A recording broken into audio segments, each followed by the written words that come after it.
de l'Épître aux Hébreux. Puis nous abordons le chapitre 7, le sacerdoce de Melchisédek. Et puis, à partir du sacerdoce de Melchisédek, nous abordons les grands jours de l'expiation. Et c'est là que se fait la séparation, la distinction entre les expiations.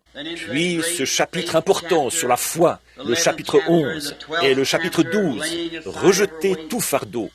Et le chapitre 13, cette demeure éternelle qui n'a pas été construite de main d'homme, mais c'est Dieu seul qui a fait cette glorieuse demeure. Comme c'est merveilleux.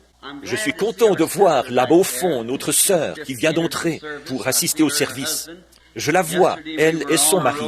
Hier, en nous rendant là-bas, nous sommes passés par un endroit que je pensais connaître tous les coins et recoins à cause de mon travail de garde-chasse ici dans l'Indiana et de mes tournées d'inspection pendant plusieurs années. Je connaissais chaque endroit, mais hier, j'aurais pu me perdre là-bas. Où il se trouvait, au sommet des collines, il y a une nouvelle route. Cette dame avait un cancer des poumons. Et le Seigneur a clairement guéri cette femme. Nous avons pris, et la manière dont tout cela est arrivé. Nous étions assis là. Frère Robertson, il est probablement ici aujourd'hui. Je vois sa femme. Et Frère Wood, qui est ici. Nous sommes allés là-bas dans une vieille camionnette. Frère Robertson et moi et Frère Wood. Nous sommes montés dans cette camionnette. Nous sommes allés là-bas, au sommet de la colline. Et là, le Seigneur a clairement montré ce concert. Et alors, nous étions là et nous l'avons vu quitter cette femme. Là, de nos propres yeux, nous l'avons vu quitter cette femme. Par la suite, elle a appelé la femme de Frère Wood, qui m'a rapporté qu'elle avait craché une substance toute noire. Et la voici ce matin, assise dans l'église, elle et son mari bien-aimé, en train de passer des moments merveilleux dans le Seigneur. Il est merveilleux, n'est-ce pas? Et je ne savais pas que pour les gens des alentours ici, d'habitude, c'est très rare que des visions se produisent ici. Ici, c'est chez moi, je veux dire, dans l'église. Dimanche, il y a une semaine, combien étaient ici et ont vu l'homme qui était en fauteuil roulant, aveugle, infirme, il n'avait pas d'équilibre, les nerfs du cerveau détruits. Et Mayo avait abandonné son cas. Et c'est un de mes amis, un médecin catholique, qui l'avait envoyé ici. Et avant de venir au service, le Seigneur a donné une vision de cet homme. Vous le savez tous. Et là, cet homme a été guéri, par l'ainsi dit le Seigneur. Voyez? Alors il s'est levé, est sorti, a pris son fauteuil roulant, il y voyait aussi bien que vous et moi. Et il est sorti du bâtiment en poussant son fauteuil, comme si de rien n'était. Et le nerf de l'équilibre, vous savez, on n'arrive plus à se tenir debout, voyez, on n'y arrive vraiment pas. Et il était dans ce fauteuil depuis des années. Et hier, quand je suis arrivé là-bas, la dame m'avait vu en songe, entrer à 14 heures précises, et déclarer qu'elle avait un cancer. Puis, ainsi dit le Seigneur, qu'elle était guérie. Et elle s'est réveillée, et il était exactement 14 heures. L'Esprit du Seigneur est descendu, et alors ce songe qu'elle avait eu, le Seigneur en a donné l'interprétation. Et elle a été guérie sur le champ, là, pendant que nous regardions. Comme c'est merveilleux. Je ne me rappelle plus son nom. Qu'est-ce que c'est? Quel est votre nom, sœur? Walton. Sœur Walton, assise là-bas au fond. Voulez-vous vous lever, sœur Walton? Je veux vous demander comment vous vous sentez. Amen. C'est bien ça, c'est très bien. Il est si bon de nous bénir de cette manière. Et alors, nous nous attendons à recevoir de la part de Dieu une mesure très abondante de ses bénédictions. Un médecin le lui avait caché. Il lui avait dit qu'elle ne respirait que d'un côté. En fait, le cancer s'était développé et coupait la respiration de ce côté-là du poumon. Vous voyez, à la radiographie, on ne peut pas voir un cancer, parce que le cancer est lui-même une cellule. Et c'est une vie. Et on regarde directement à travers le cancer avec une radiographie. On ne le voit pas. Mais le Seigneur a vraiment... Nous étions debout là et nous avons regardé ça nous-mêmes de nos propres yeux. Nous l'avons regardé se déplacer et nous l'avons vu partir de nos propres yeux. Donc, nous sommes grandement reconnaissants de cela.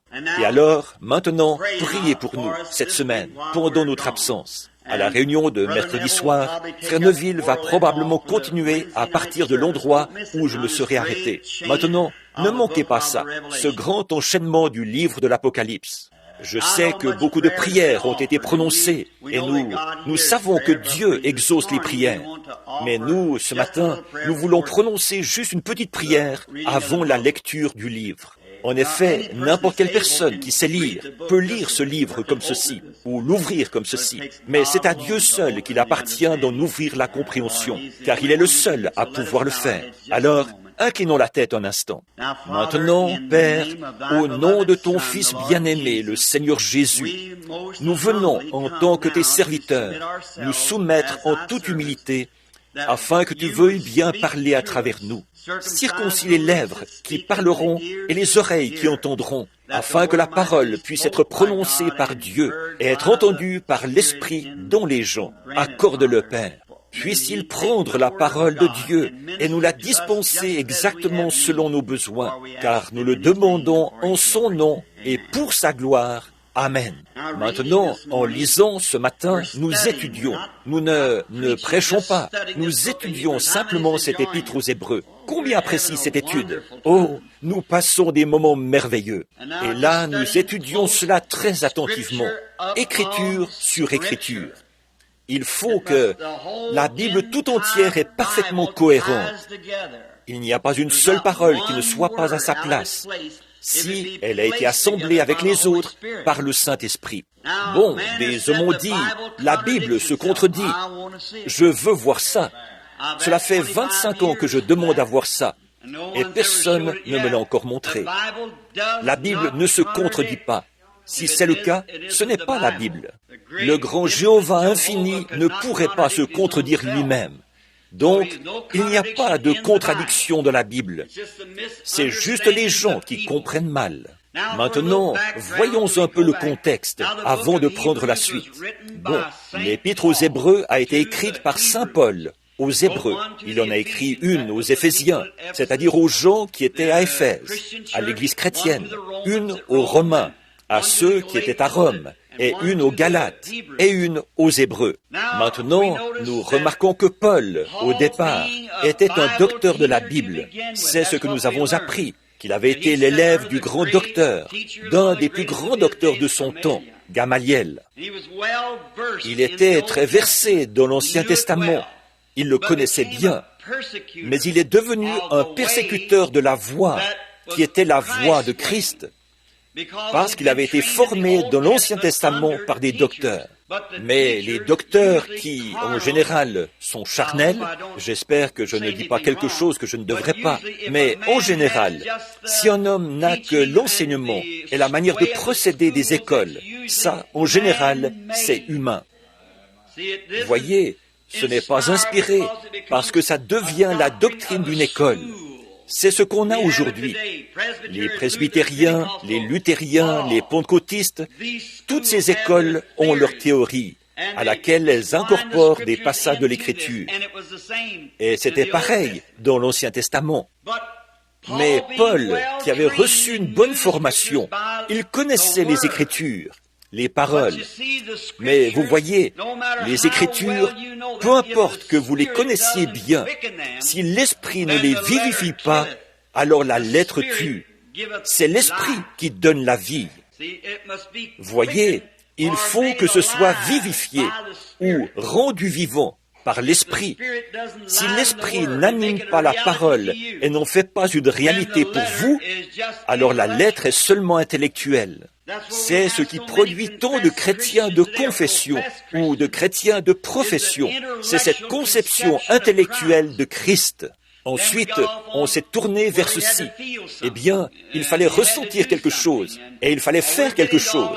Et oh, nous allons aborder tout ça dans quelques instants. Il fallait que celui-ci pousse des cris de joie. Autrefois, les méthodistes, il fallait qu'ils poussent des cris de joie avant de l'avoir. Les pentecôtistes, il fallait qu'ils parlent en langue avant de l'avoir. Et oh, certains, les trembleurs, eux, autrefois, il fallait qu'ils tremblent. Et oui, les anciens, ils marchaient de long en large, les hommes d'un côté, les femmes de l'autre. Voyez, les trembleurs. Alors le Saint-Esprit venait sur eux et les faisait trembler. Ils l'avaient. Mais tout ça, c'est du fantastique, rien de plus. Ce n'est aucunement la vérité. Dieu vit dans sa parole. La foi vient de ce qu'on entend la parole. C'est par la foi que vous êtes sauvés par le moyen de la grâce. Ce n'est pas par toutes ces choses, que vous trembliez, que vous parliez en langue, ou tout ce qui peut arriver. Ça n'a rien à y voir, rien du tout. Jésus a dit, « Celui qui écoute mes paroles et qui croit à celui qui m'a envoyé a la vie éternelle. » Celui qui écoute ma parole et qui croit, celui pour qui cela a été vivifié, a la vie éternelle. Voilà, c'est ça. Quelle que soit la petite chose que vous fassiez.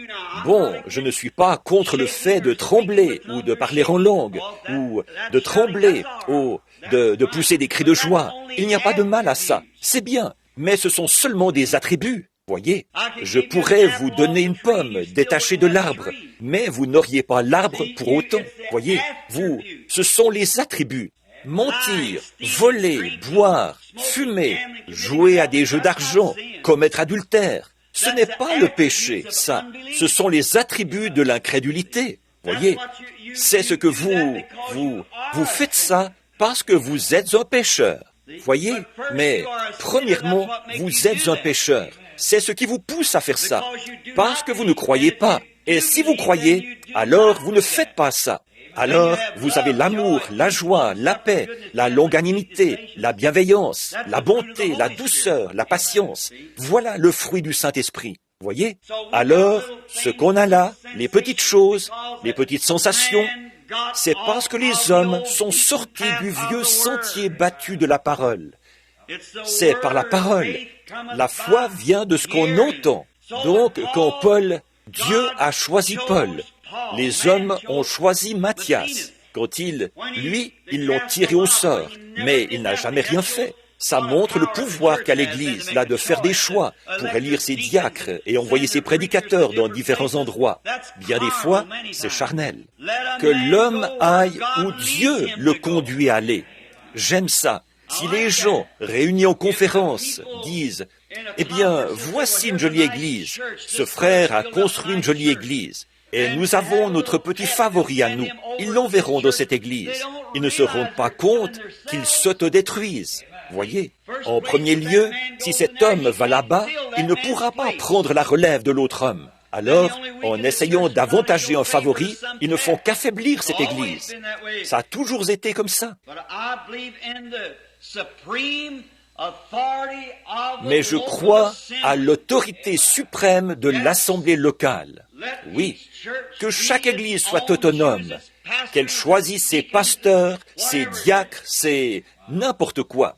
Et alors, de cette manière, l'homme qui s'y trouve n'a pas d'évêque au-dessus de lui. Si le Saint-Esprit veut dire quelque chose à cette Église, ils n'ont pas à demander à qui que ce soit l'autorisation de faire ceci ou de faire cela. C'est l'individu qui est en contact avec le Saint-Esprit. Montrez-moi par la Bible ce qu'il y a de plus grand dans la Bible que l'ancien local pour l'Église locale. C'est vrai, oui monsieur, la souveraineté de l'Église locale. Chaque Église est indépendante. Par contre, la communion entre les frères, c'est merveilleux. Toutes les églises devraient être unies dans la communion entre les frères, mais la souveraineté de l'église locale. Remarquez, Paul, ce grand maître, ce grand docteur, bien formé, était en route vers Damas un jour, afin d'arrêter les partisans de cette nouvelle voie. Or, il était sincère. Dieu ne vous juge pas d'après votre sincérité. Je n'ai jamais vu des gens plus sincères que les païens. Beaucoup d'entre eux tuent même leurs propres enfants, en vain, pour les sacrifier à une idole. Ce n'est pas une affaire de sincérité. Un homme pourrait absorber du phénol sincèrement, en pensant qu'il absorbe quelque chose d'autre. La sincérité ne sauve pas. Telle voie paraît droite à un homme, mais son issue, c'est la voie de la mort. Paul était sincère quand il a approuvé, de par son autorité, la lapidation d'Étienne. Des années plus tard, j'apprécie les excuses de Paul. Il a dit, « Je ne suis pas digne d'être appelé disciple ou d'être appelé apôtre, parce que j'ai persécuté l'Église, même jusqu'à la mort. » avec sincérité. Et pendant qu'il était en route, il a vécu une expérience saisissante. Le Saint-Esprit est apparu dans une grande colonne de feu qui l'a aveuglé. Bon, nous en avons parlé. Cette colonne de feu était Christ. Et il est cette même colonne de feu qui a conduit les enfants dans le désert.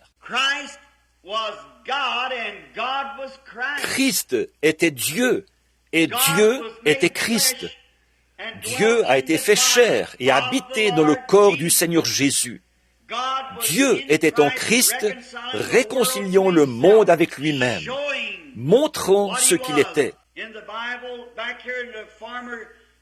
Ici, dans la Bible, dans les versets précédents, nous avons lu qu'il s'est fait inférieur aux anges. Il a pris la forme, non pas des anges, mais il a pris la forme de la chair. Les anges n'étaient pas tombés, ils n'avaient pas besoin de rédemption. C'est la chair qui était tombée, les êtres humains, et c'est eux qui avaient besoin de rédemption. Selon les anciennes lois, donc un homme, pour être un rédempteur, premièrement, il devait être parent. Le remarquable livre de Ruth, nous l'avons étudié ici, il y a un certain temps.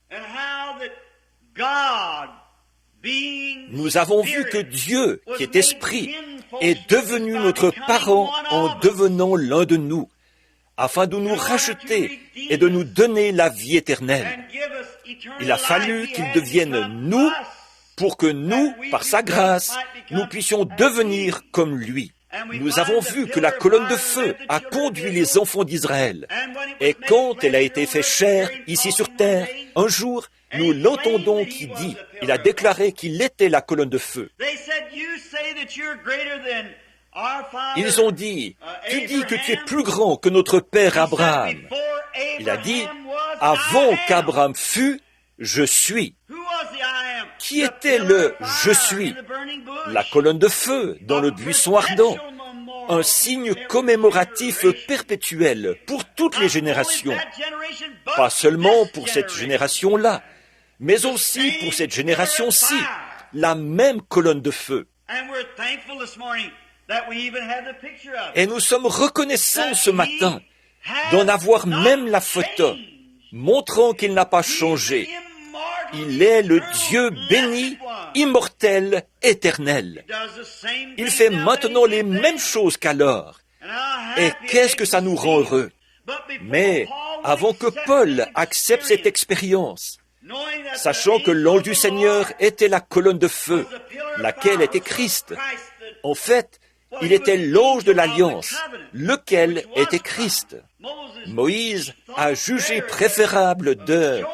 Il a aimé mieux être maltraité avec le peuple de Christ, être conduit par Christ, plutôt que d'avoir tous les trésors de l'Égypte. Il a suivi Christ, qui était sous la forme d'une colonne de feu. Alors, Christ a dit, « Je suis venu de Dieu quand il était ici sur terre. Je retourne à Dieu. » Après sa mort, son ensevelissement, sa résurrection, après que le corps glorifié s'est assis à la droite de la majesté pour intercéder, Paul l'a vu. Il était de nouveau la colonne de feu, une lumière qui lui a presque fait perdre la vue, qui l'a frappé d'aveuglement. Pierre l'a vu entrer dans la prison sous forme d'une lumière et ouvrir les portes devant lui quand il est sorti. Nous avons vu qu'il était l'alpha et l'oméga, le premier et le dernier. Et le voici avec nous aujourd'hui, faisant exactement les mêmes choses qu'alors, se rendant visible à nous, démontrant cela au monde scientifique. Oh, en cette grandeur de ténèbres et de chaos sur la terre, nous devrions être les gens les plus heureux de toute la terre, nous réjouissant de ce que nous savons, tout le temps, alors que les gens sont endoctrinés et qu'il y a toutes sortes d'ismes et tout sur la terre. Pourtant, aujourd'hui, le vrai Dieu vivant, par sa parole et par sa preuve visible, nous montre qu'il est ici avec nous. Il est à l'œuvre, il est en action, il est vivant. Il agit exactement comme il l'a toujours fait. Quel peuple privilégié nous sommes d'avoir cela. Nous devrions, alors la Bible dit au chapitre 2, que nous devons nous attacher à ces choses. En effet, comment échapperons-nous si nous négligeons un si grand salut? Bon, donc, nous avons vu que Paul, avant d'accepter cette expérience, maintenant, nous insistons bien sur ce point. Quel que soit le genre d'expérience que vous ayez vécu, là, Église, je veux vous demander quelque chose. Peu importe combien elle peut donner bonne impression, combien elle peut sembler réelle, il faut d'abord que cette expérience soit vérifiée par la Bible. La base, c'est toujours la parole. Ne la délaissez jamais pour aucune expérience, quelle qu'elle soit.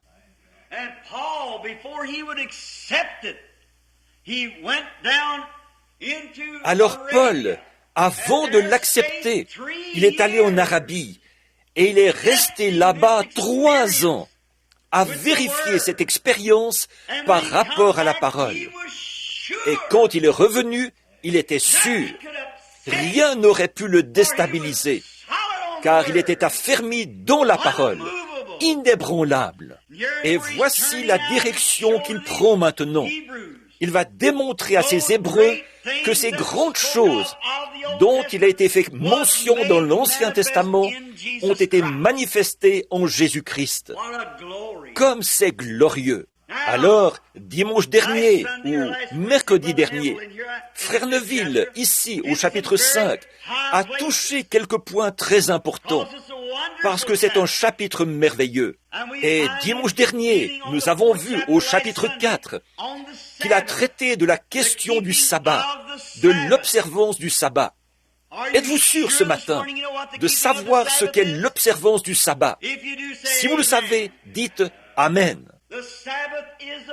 Le sabbat, c'est le repos dans lequel nous entrons, pas par un jour, pas par une loi, mais en entrant en Christ, qui est notre sabbat. Il est notre sabbat. Nous avons parcouru l'Ancien Testament et nous avons montré que le temps viendrait où la parole serait règle sur règle, précepte sur précepte. Et il a prouvé que nous sommes entrés dans son repos le jour de la Pentecôte. Car ceci laisserait reposer celui qui est fatigué, lui donnerait du repos. Nous avons vu que Dieu a fixé un jour dans David à propos du 7e jour, et Dieu se reposa le 7e jour. Il l'a aussi donné aux enfants d'Israël dans le désert. Et de nouveau, il a fixé un jour. Quel jour était-ce? Un certain jour de la semaine? Le jour où vous entendez sa voix. N'endurcissez pas votre cœur. C'est le jour où il entre pour vous donner une paix éternelle, un sabbat éternel.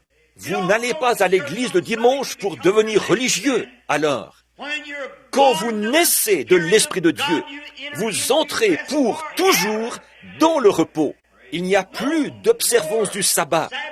Vous êtes dans le sabbat, continuellement, pour toujours et pour l'éternité. Vos œuvres du monde, c'est terminé, dit la Bible. Vous êtes entrés dans cette paix bénie. Ces 5 premiers chapitres placent Jésus dans sa position de souverain sacrificateur. Dieu, autrefois, à plusieurs reprises et de plusieurs manières, a parlé au Père par les prophètes, mais en ce dernier jour, nous a parlé par son Fils, Jésus, chapitre 1, verset 1.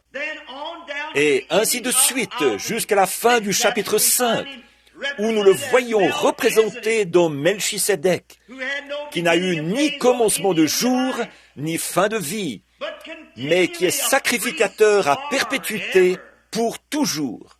Réfléchissez à ça. Qui était ce grand homme? Nous allons y venir dans environ 2 chapitres. Sa vie entière, nous allons l'étudier. Ce grand homme qui est allé au-devant d'Abraham, qui n'a jamais eu de papa, qui n'a jamais eu de maman, il n'y a jamais eu de temps où il ait commencé sa vie, et il n'y aura jamais non plus de temps où il terminera sa vie. Et il est allé au-devant d'Abraham lorsqu'il revenait des défaites du roi. Remarquez cette personne extraordinaire. Qui qu'il ait été, il est toujours vivant. Il n'a pas eu de fin de vie.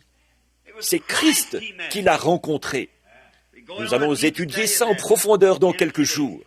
Bon, maintenant, nous voulons commencer au chapitre 5 pour avoir un peu le contexte avant de prendre le chapitre 6, car c'est vraiment quelque chose de remarquable. Soyez bien attentifs. Nous allons commencer vers le verset 7 de ce chapitre. Eh bien, commençons au verset 6. Comme il dit encore ailleurs, tu es sacrificateur pour toujours selon l'ordre de Melchisédek. C'est lui qui, dans ses jours de sa chair, ayant présenté avec de grands cris, avec larmes, des prières, des supplications à celui qui pouvait le sauver de la mort, et ayant été exaucé à cause de sa piété, a appris, bien qu'il fût fils, l'obéissance par les choses qu'il a souffertes. Maintenant, voici où je veux en venir, à ce verset 9. Écoutez. Je pense que Frère Neville a abordé ça mercredi.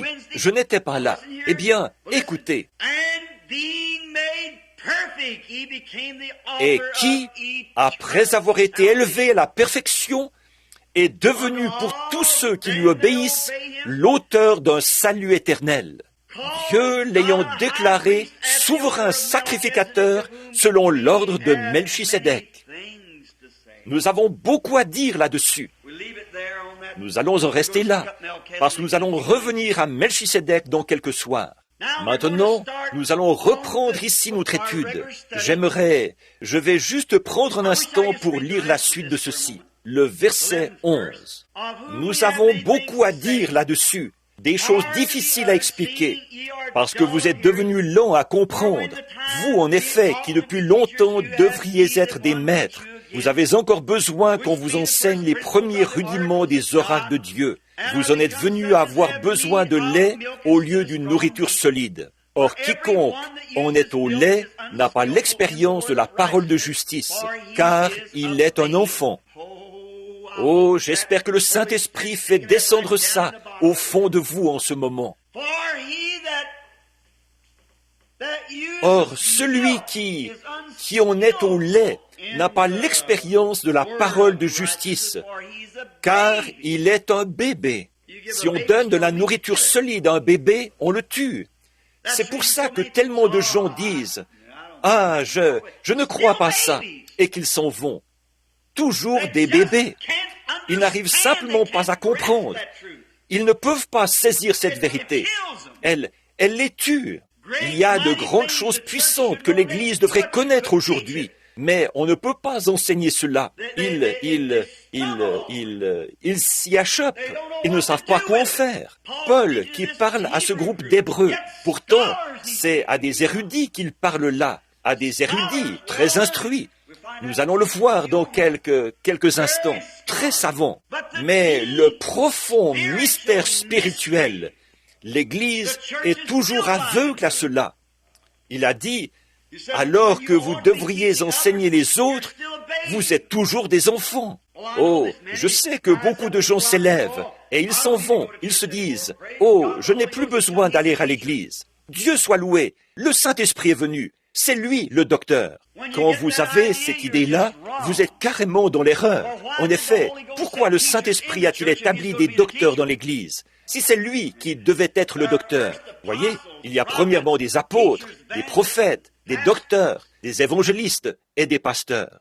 Le Saint-Esprit a établi des docteurs dans l'Église pour qu'ils puissent enseigner à travers ce docteur. Et si ce n'est pas conforme à la parole, que Dieu ne le confirme pas, alors ce n'est pas la bonne sorte d'enseignement. Cela doit concorder avec la Bible entière et être tout aussi vivant aujourd'hui que cela l'était à l'époque. Voilà la chose authentique manifestée. Maintenant, remarquez, mais la nourriture solide est pour les hommes faits, pour ceux dont le jugement est exercé par l'usage à discerner ce qui est bien et ce qui est mal, connaître ce qui est bien et ce qui est mal, par le discernement. Maintenant, remarquez, nous commençons maintenant notre leçon. Avec ce grand contexte-là, abordons le verset 1. C'est pourquoi, laissant l'enseignement élémentaire de la parole du Christ, qu'est-ce qu'il est en train de dire? Tout au long des 5 premiers chapitres, le sujet a été Christ, montrer qui il est. Maintenant, nous laissons ces enseignements élémentaires de la doctrine de Christ. Qu'est-ce que nous avons constaté à son sujet? Nous avons constaté qu'il était le grand Jéhovah Dieu, manifesté en chair. Nous avons constaté qu'il était non pas un prophète, mais la plénitude de la divinité corporellement. Il était Jéhovah fait chair. Et le corps, Jésus, lui a seulement servi de demeure. Dieu habitant dans l'homme. Dieu réconcilié avec l'homme, par l'homme, au moyen de la naissance virginale de son propre Fils. Et Jéhovah, l'Esprit, habitait en lui.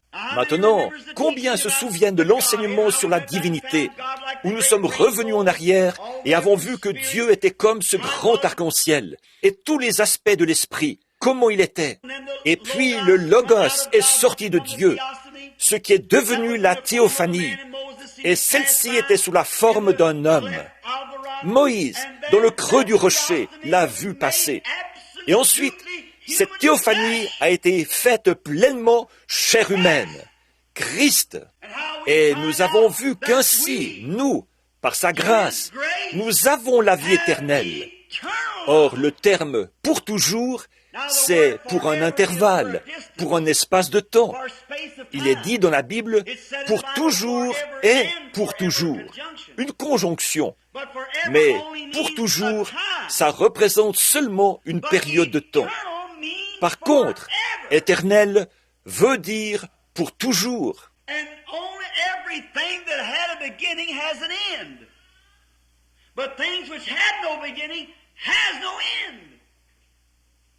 Et tout ce qui a eu un commencement a une fin. Voilà. Mais les choses qui n'ont pas eu de commencement n'ont pas de fin. Ainsi, Dieu n'a pas eu de commencement et il n'a pas de fin. Et donc, Melchisédek, le grand sacrificateur, qui était semblable à un homme, il n'a pas eu de commencement et il n'a pas de fin. Et puisque nous, par cette théophanie, nous avons été faits à l'image de Dieu, avant même que le monde ait été créé, puisque cette théophanie a été faite chair et habité parmi nous, ainsi, par sa mort, nous-mêmes recevons son esprit, et nous n'avons pas de fin, la vie éternelle, pas des anges, mais des hommes et des femmes. Oh, si seulement je pouvais, d'une manière ou d'une autre, présenter cela de façon à ce que mon auditoire le saisisse. Vous ne serez jamais un ange. Dieu a fait les anges, mais Dieu a fait l'homme. Et ce que Dieu fait émane de Dieu. Alors c'est tout aussi éternel que Dieu l'est. L'homme est tout aussi éternel que son Créateur, parce qu'il a été fait d'éternité. Par contre, le péché a une fin, la souffrance a une fin. C'est pourquoi il ne peut pas y avoir d'enfer éternel. Il y a un enfer, de feu et de soufre, nous le savons, mais il n'y a pas d'enfer éternel. Il n'y a qu'un seul type de vie éternelle, et c'est Dieu qui possède cela. Si vous devez souffrir pour toujours, vous avez la vie éternelle. L'enfer a une fin. Il peut durer des milliards d'années, mais il finira par avoir une fin. La Bible ne dit nulle part qu'ils ont souffert éternellement. Elle dit pour toujours et pour toujours. Jonas aussi s'est cru enfermé dans le ventre de la baleine pour toujours. Pour toujours représente un intervalle ou une limite de temps, mais éternel, c'est perpétuel. Cela n'a ni commencement ni fin. C'est comme un anneau, un cercle. Et alors que nous avançons dans le temps, nous ne faisons que graviter autour des grands motifs de Dieu. Le motif de Dieu, c'était de faire l'homme à son image pour qu'il puisse être en communion avec lui. Et il a fait de lui un être tangible. Maintenant, le péché nous a amenés dans un lieu de corruption. Mais ça n'arrête jamais le programme de Dieu. Et, amis pécheurs, aujourd'hui, si vous n'êtes pas nés de nouveau de l'Esprit de Dieu, vous aurez une fin quelque part. Et votre fin sera le chaos, dans la destruction, la souffrance et la misère. Mais pour vous qui avez cru au Seigneur Jésus, et qu'il avait accepté comme votre sauveur personnel. C'est aussi éternel que Dieu est éternel. Vous n'avez pas de fin. Je leur donne la Zoé éternelle, la vie même de Dieu. Ils ne périront jamais et ne viendront pas même au jugement, mais ils sont passés de la mort à la vie. C'est ce qu'il était. C'est pour ça qu'il est venu. Maintenant, Jésus, lors de son sacerdoce, à sa venue, il n'est pas venu dans le simple but de s'attirer de la sympathie. Bien des gens l'enseignent comme ça, qu'il est venu en disant, « Eh bien, peut-être que si je souffre, je ferai pitié à voir, alors les gens viendront sûrement à moi. » C'est une erreur. Il n'y a aucun passage de l'Écriture pour appuyer ça, car toutes les personnes qui seront un jour sauvées, Dieu les connaissait avant même que le monde ait été formé. C'est ce que la Bible dit. Or, Dieu ne veut pas qu'aucun périsse. Il veut que tous arrivent à la repentance. Mais comme il est Dieu, par sa prescience, il savait. Regardez Romains, chapitre 8. Paul, en parlant de l'élection de Dieu, faisait valoir le point qu'Ésaü et Jacob, avant que l'un ou l'autre des enfants ne soit nés, ni quoi que ce soit, Dieu avait dit qu'il les connaissait et qu'il haïssait Ésaü et aimait Jacob, avant qu'aucun des deux garçons n'ait eu la possibilité d'exprimer sa gratitude. Car il était Dieu. Il connaît. Il est infini. S'il est infini, il connaissait chaque puce, chaque mouche, chaque moucheron, tout ce qu'il y aurait un jour sur la terre. Il le connaissait. Il est le Dieu béni, infini, éternel, immortel, omnipotent, omniprésent, omniscient. Il n'y a rien qu'il ne connaisse pas. C'est pour ça qu'il peut dire ce que sera la fin. Il connaissait la fin dès le commencement. Or, ce qui est prophétique, c'est simplement sa connaissance. Il est l'avocat en chef. Il est le juge. Il parle à l'avocat, lui fait simplement connaître une partie de sa sagesse. Et c'est ça qui est la prophétie, qui peut annoncer ces choses d'avance, parce qu'il sait ce qui va arriver.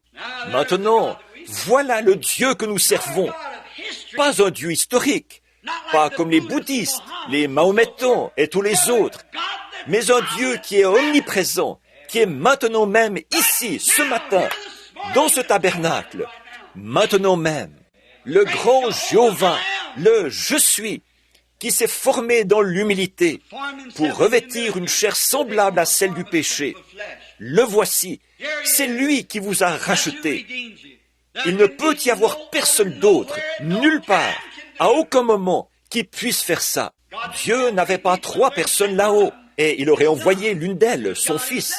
C'était Dieu lui-même qui est venu sous la forme d'un fils. Un fils a un commencement, et le fils a eu un commencement. À ce propos, je m'adresse à certains d'entre vous, chers amis catholiques. J'ai votre livre, Les réalités de notre foi, qui parle de la filiation éternelle de Dieu. Comment allez-vous pouvoir exprimer ce terme-là?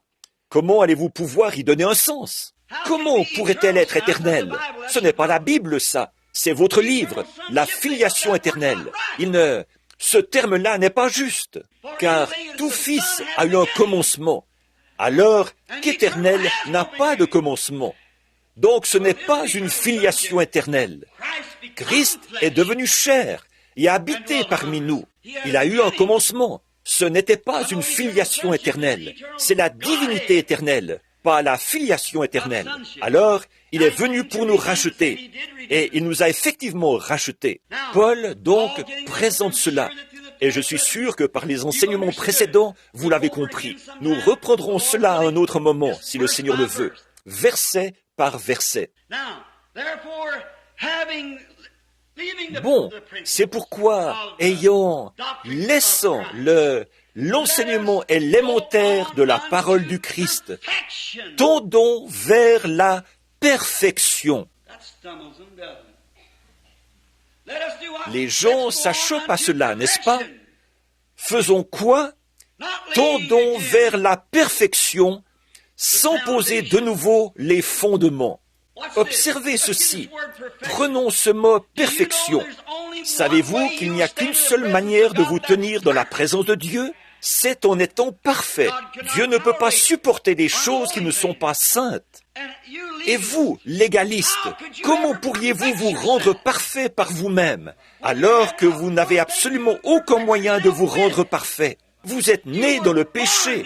Votre conception même s'est faite dans le péché. Le désir même qui a fait que vous soyez ici était péché. Né dans le péché, enfanté dans l'iniquité, venu au monde en disant des mensonges. Alors, sur quoi pourrez-vous vous appuyer? Sur quoi, toi, pécheur, qui dit « Je vais arrêter de fumer, j'irai au ciel ». Sur quoi? Toi, prétendu chrétien, tiède, conservateur, qui te promène la mine allongée et qui dit « Eh bien, je suis membre de l'Église ». Pécheur, c'est vrai, si tu n'es pas né de l'Esprit de Dieu, tu es perdu. C'est vrai. Comment pourras-tu aller au ciel? Tu dis « Je n'ai jamais menti de ma vie. Oh, le petit chéri, c'était vraiment un ange dès le départ. C'est un mensonge. Quelle que soit votre bonté, vous êtes un pécheur.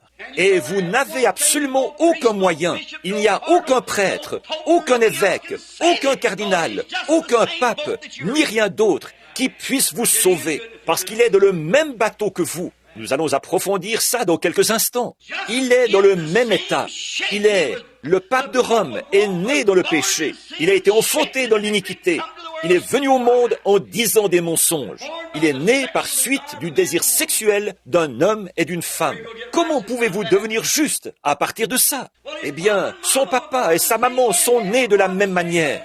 Et eux sont nés de la même manière. Et son grand-papa et sa grand-maman, et ainsi de suite en remontant. C'est le péché dès le départ. Alors, qui peut dire que ceci est saint et que cela est saint? Il n'y a qu'une seule chose sainte, c'est Jésus-Christ, le Fils du Dieu vivant, qui a été rendu parfait. Et ce qui est exigé de nous, c'est que nous soyons parfaits. Maintenant, comment allons-nous y parvenir? Essayez vous-même. Je n'aimerais vraiment pas essayer d'aller au ciel sur la base de mérite comme « Je suis né il y a 5 minutes et je quitte le monde à l'instant ». Je serais perdu. Si, de ma vie, je n'avais jamais eu une seule mauvaise pensée, si, de ma vie, je n'avais jamais prononcé un seul gros mot, si je n'avais jamais regardé quelque chose de mauvais, jamais eu une mauvaise pensée, ni rien, je serais tout aussi répugnant et noir que les murs sales de l'enfer. Je suis un pécheur.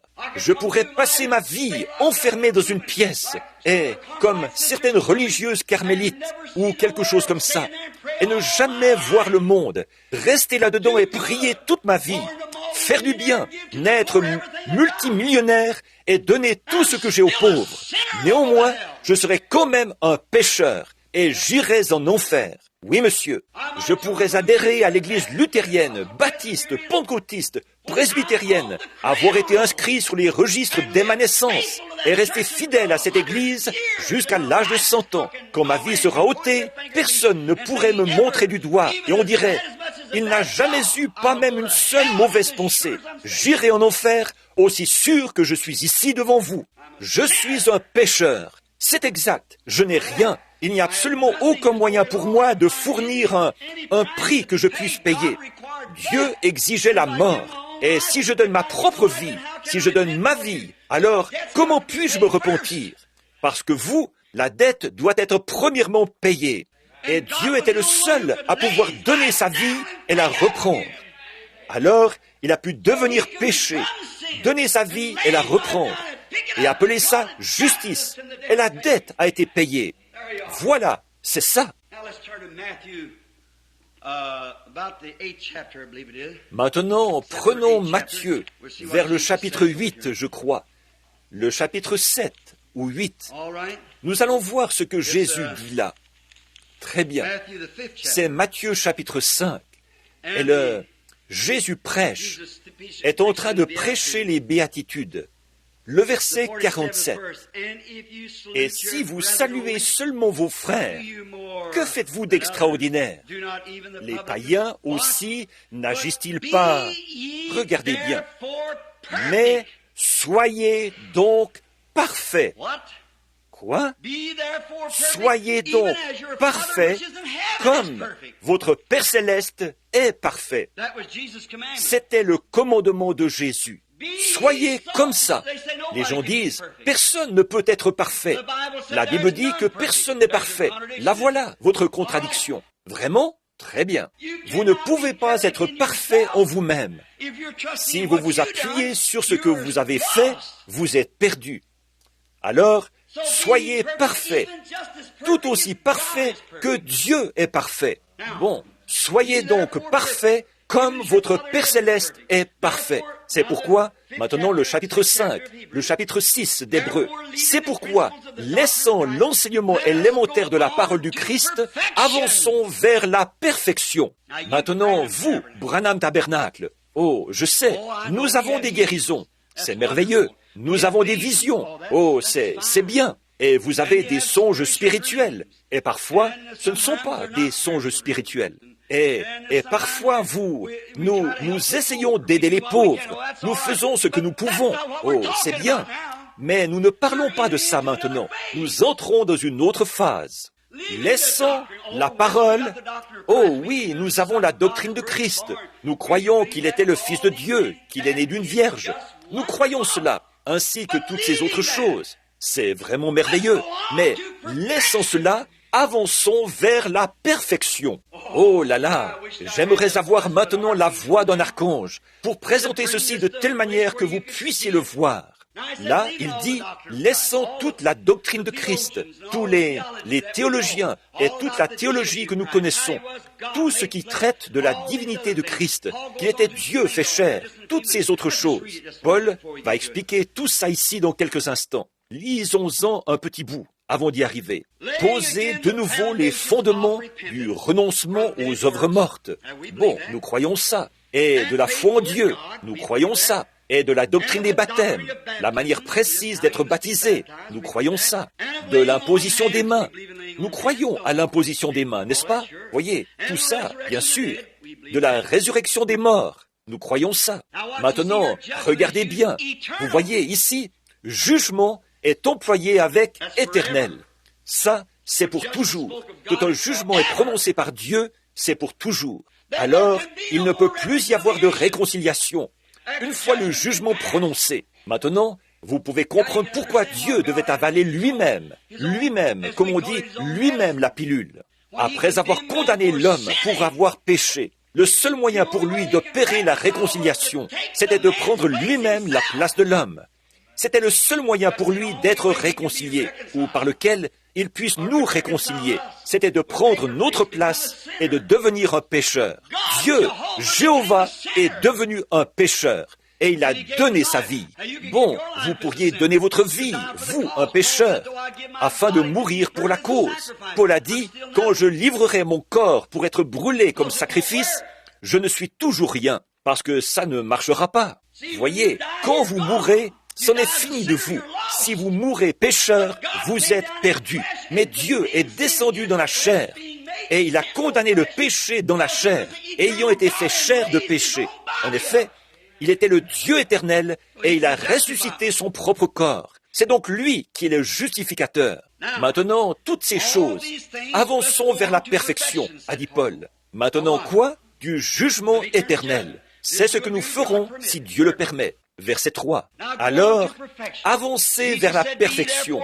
Jésus a dit, soyez donc parfaits, comme votre Père Céleste est parfait. Et chacun de nous, nous sommes condamnés. Quoi que nous fassions, nous sommes condamnés. Nous sommes nés condamnés. Votre maman et votre papa sont nés condamnés. Tous vos ancêtres sont nés dans le péché, ont été enfantés dans l'iniquité. Alors, comment allez-vous y arriver? Comment allez-vous être parfait?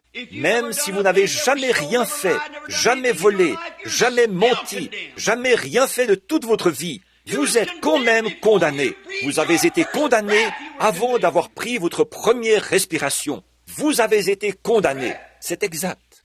Vous avez été jugé par Dieu avant d'avoir pris votre première respiration. En effet, vous avez été jugé en raison du désir sexuel de votre père et de votre mère qui, par leur acte, vous ont amené ici sur la terre. Et Dieu a condamné ça au commencement. Vous êtes condamné dès le départ. Alors, où allez-vous? Et toutes les autres personnes sur la terre ont été, comme vous, condamnées. Maintenant, où allez-vous trouver la perfection? Regardez bien. Prenons un instant Hébreux chapitre 10. Écoutez attentivement. Je veux commencer par lire un petit bout du chapitre 9, le verset 11. Mais Christ est venu comme souverain sacrificateur des biens à venir. Il a traversé le tabernacle plus grand et plus parfait, son propre tabernacle, sa chair. Voyez, l'ancien tabernacle, avez-vous remarqué? Il y avait un voile à l'intérieur de l'ancien tabernacle qui cachait l'arche dans laquelle Dieu vivait. Combien savent ça? Bien sûr. Eh bien, cet ancien tabernacle-là, construit de main d'homme, les rideaux faits de peau de chèvre, teintes et tout, formaient un tabernacle servant à cacher la présence de Dieu. Combien savent qu'un seul homme pouvait y entrer une fois par an? Certainement. C'était Aaron. Il y entrait une fois par an. Et il devait être oint. Oh, ce qui était exigé là, il devait avoir du feu à la main. S'il était entré sans ça, il serait mort.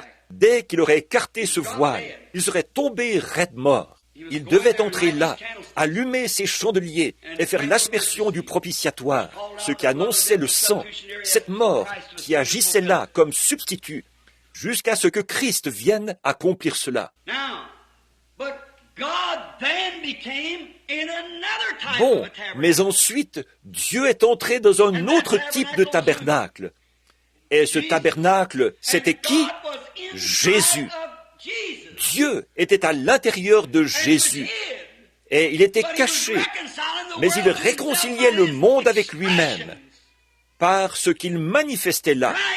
Christ révélait Dieu. Il a dit, ce n'est pas moi qui fais les œuvres, c'est mon Père qui demeure en moi.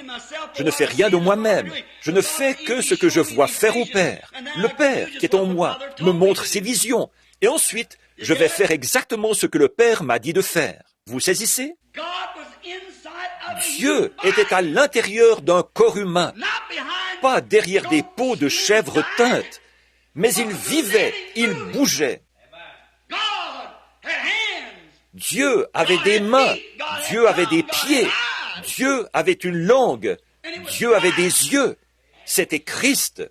Voilà, c'était lui. Ensuite, il est parti. L'Esprit était entré là, afin que, grâce à sa mort, il puisse rendre l'Église parfaite et amener l'Église à se soumettre. Et ainsi, ce même Esprit qui était en Christ est dans l'Église, faisant les choses mêmes que Christ avait faites. Encore un peu de temps, et le monde ne me verra plus.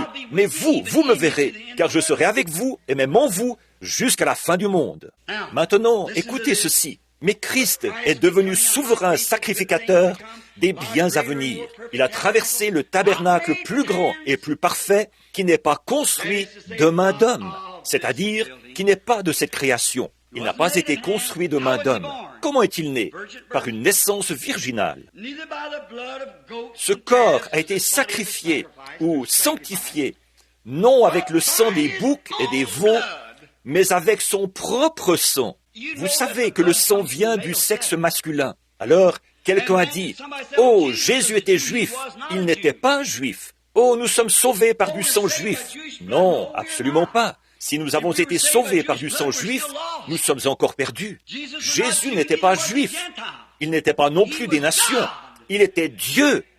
Dieu le Père, l'Esprit, l'être invisible. Personne n'a jamais vu Dieu. Mais le Fils unique, venu du Père, est celui qui l'a fait connaître. Il a manifesté Dieu, ce que Dieu était. Maintenant, c'est son Église qui doit manifester Dieu, montrer ce que Dieu est. Voyez, qu'est-ce que nous faisons? Nous nous organisons et je n'ai rien à faire avec eux. Ils sont méthodistes, ils sont presbytériens. Je ne veux rien avoir à faire avec eux. Je suis baptiste, je suis pentecôtiste. Avec ce genre de motif-là, vous êtes perdus. C'est vrai. Qui peut se vanter? Qui peut dire quoi que ce soit? Regardez la honte qu'ont causé les presbytériens. Regardez la honte chez les baptistes. Regardez la honte chez les catholiques. Regardez la honte chez les pentecôtistes, les nazaréens, les pèlerins de la sainteté. Regardez tous les autres. Mais je vous mets au défi de lever une main accusatrice contre cela, d'y trouver un sujet de honte. Oui, de montrer cela du doigt. Alors que le Dieu Tout-Puissant a dit, « Celui-ci est mon Fils bien-aimé, en qui je me plais à demeurer. Écoutez-le, le voilà, celui qui est parfait, c'est lui. » Alors maintenant, lisons un peu plus loin ici. et il est entré une fois pour toutes dans le lieu très saint, non avec le sang des boucs, des veaux, mais avec son propre sang, ayant obtenu une rédemption éternelle. Est-ce que vous saisissez? Une rédemption éternelle. Il ne s'agit pas d'être racheté aujourd'hui et ensuite, la semaine prochaine, quand les réunions de réveil commencent, il faut être racheté de nouveau. Et ensuite, nous rétrogradons et il faut être racheté de nouveau. Vous êtes racheté une fois pour toujours. C'est vrai. Plus question de racheter. Une rédemption éternelle.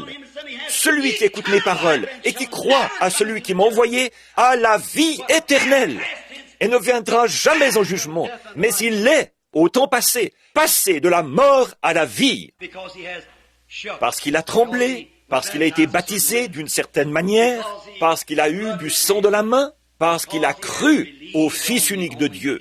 C'est comme ça que nous obtenons la rédemption éternelle. Maintenant, écoutez. Car le sang des taureaux et des boucs est la cendre de vache, répandue sur ceux